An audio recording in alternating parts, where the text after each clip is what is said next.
আমাদের ইমানের আলো বাংলাদেশ চ্যানেলটি ভালো লাগলে সাবস্ক্রাইব করুন।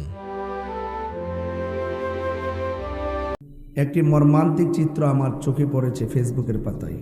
এখন এটি বাংলাদেশের একটি সর্বোচ্চ প্রচার নিউজ। প্রকাশ্য উসমান হাদি নামে একজন ভাইকে গুলি করেছে, গুলিটা কানের গোড়া দিয়ে লেগেছে। সে এখন অত্যন্ত সংকটাপন্ন অবস্থায় হসপিটালে।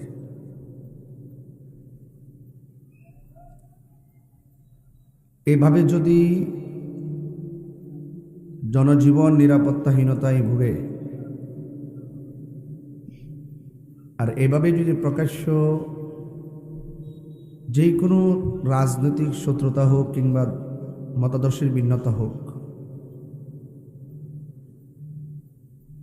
যে কোনো ভিন্নতা হলেই কি একটা মানুষকে গুলি করা যায়? বিগত কিছুদিন আগে দেখেছেন মসজিদের ইমাম সাহেব আল্লামা রইসউদ্দিনকে প্রকাশ্যে মেরে মেরে হত্যা করেছে। এগুলোকে মেনে নেওয়া যায়? প্রশাসনকে, আইন শৃঙ্খলা বাহিনীকে আমি বিনীত অনুরোধ করব, আপনারা আরো শক্ত হন।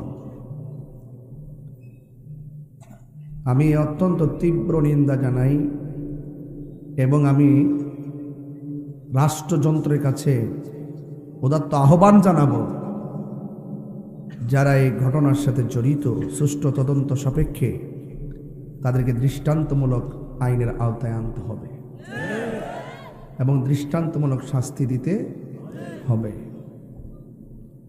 নিরাপত্তা তো দেখছি না, দৈনিক কত হুমকি, কত দামকি, কত কথা বলছে, আমাদেরকে বলছে। এই জন্য আমি আবারও বাংলাদেশের মানুষকে একটা মেসেজ দিতে চাই, মান হাফারাহু ফিরা। কাউকে গর্তে ফেলে মারার পরিকল্পনা করলে একদিন কিন্তু আল্লাহ আপনাকে সেই গর্তে ফেলে দিবে।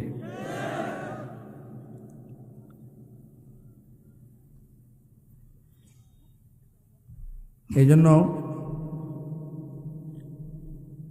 আমি অত্যন্ত মর্মাহত, চিন্তিত।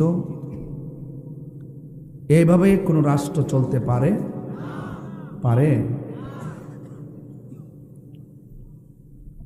আমরা দেশে একটা অভ্যাস আছে, একটা খুন হলেই তদন্তের আগেই এর ট্যাগ দে, ওরে ট্যাগ দে, দেওয়ার পরে প্রকৃত খুনিরা এই সুযোগে খুন করে পার পেয়ে যায়, আর বিভিন্ন হেরে দোষে নিজেরাই শেষ পর্যন্ত কি হয়?